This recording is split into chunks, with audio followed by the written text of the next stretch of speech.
those things are. Exactly. It depends what you're at. You get rejected, you work instead of having cocktail. Lavish ones. You know, some of the solutions. Considered to be the old, even though, you know, you set up a neighborhood killed so easily. That's very important.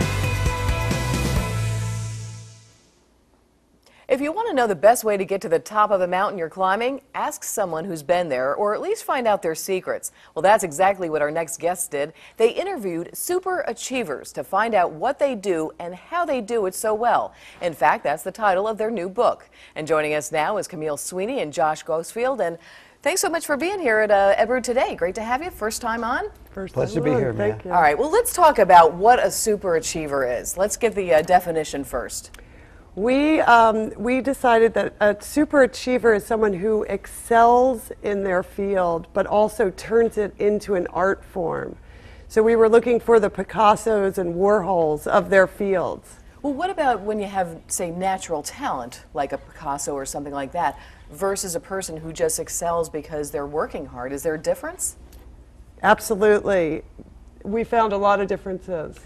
I mean, one thing that we discovered is that successful people, like anybody else, are going to fail and meet obstacles along the path to the pursuit of their goals. And one common theme we found with all of these people was that when they failed, they didn't just look upon it was the economy or it was the people I was working with, but they really questioned themselves. They questioned their own assumptions.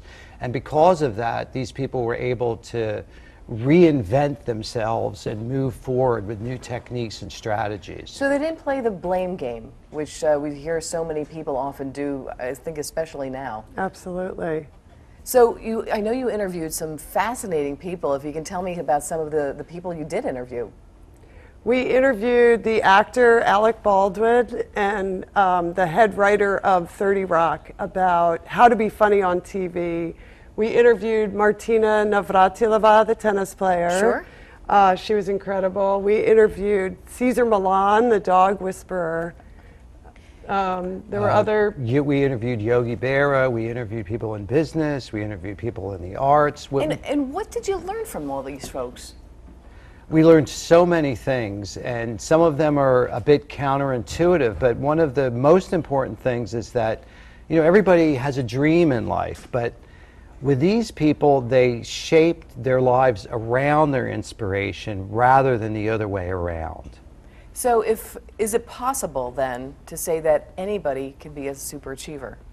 Absolutely. We found that, you know, whether you're a homemaker or a CEO, you can improve your game. You can get better at what you do. You may not be... Our personal experience of writing this book and talking to all these people was like having, there's 36 chapters, it was like having 36 master classes. And there was a lot of specifics that we learned about what we do that we could apply directly, but there were so many strategic principles and life lessons that we could take from anybody from the winner of the Indy 500 to a hostage negotiator. Okay, I want to become a superachiever. Can you give me 2 tips? One tip is about listening, which I'm sure you're great at. We found that these people, what they have in common is the ability not only to listen to validate someone, but to listen to learn.